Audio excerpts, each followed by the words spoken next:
G-C-E-A.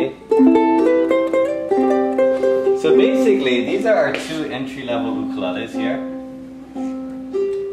These are the ones that we would recommend to our students. The main feature on these is that they're standard, a standard size, meaning the size of the body, but they feature a longer neck. And the reason why I recommend the longer necks are because the musicians now, the younger ukulele players that are playing, they're influencing a lot of the even younger ones, and they're kind of they want to play like them. And the way that they're playing now, you do need a longer neck. It's just, if not, you're gonna run into that. You're all excited to learn that song, and you're gonna start going, and you're gonna run out of frets. You're gonna get this sound all the time. So this longer neck actually gives you a few more frets. So you should be able to cover a lot of songs with these ukuleles. These ukuleles are actually imported from China, which keeps the cost down. Usually when beginners come in and they say they're looking for an ukulele to start with, they're usually talking about price. They're basically saying, I'm just starting, so I don't want to spend so much money on an instrument. So these ukuleles here are imported, so they're cheaper. The quality is not so good as the made in Hawaii ones, but they're very good to get started. The difference between this one and this one here is this one produces a warmer tone. This is actually a model that I'm working on. It has a logo up here. So I'm trying to design my own entry-level instrument. So this is one of the prototypes. So if you can kind of hear the difference, this one kind of gives you a warmer tone.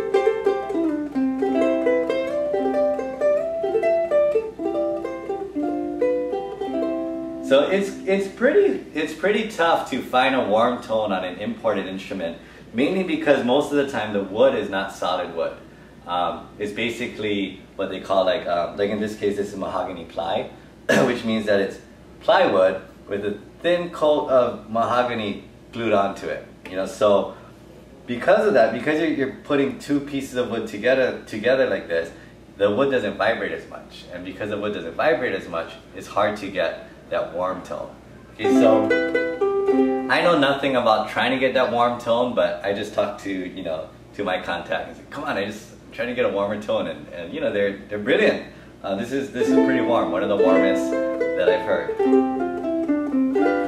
But on the other hand, some people like that bright sound. One of the things that a bright sounding ukulele will give you is volume. So some guys prefer to have this sound.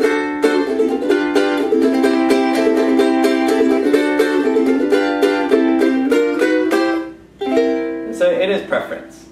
Okay? So now what I'm going to do is take you over to the made in Hawaii ukuleles.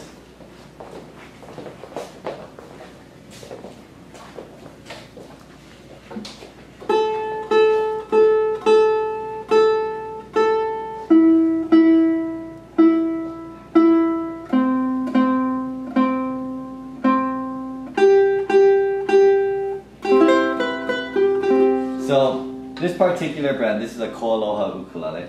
They're very popular here in Hawaii. They're known for a very big sound. So solid koa. Okay, so earlier I was telling you with the imported, it's like two pieces of wood kind of glued together. But this is solid wood, which means that this is just one piece of wood. Okay, and you get a lot more projection. You still kind of get that warmth, So. As far as quality goes, it's tough to beat the made in Hawaii instruments. But at the same time, if you don't know how to play your ukulele so you can get that quality sound from a quality instrument, then you need to practice. But this is pretty much it. So basically, you got solid wood, handcrafted. Koa is pretty expensive. Solid mahogany would be a lot cheaper than a solid koa instrument. And wood is expensive. So you take cost, you take labor, you put it all together, and that's the price of your instrument. So these are more expensive than the imported instruments, but if you know how to play, you'd probably prefer something like this. Alright, that's your lesson for today.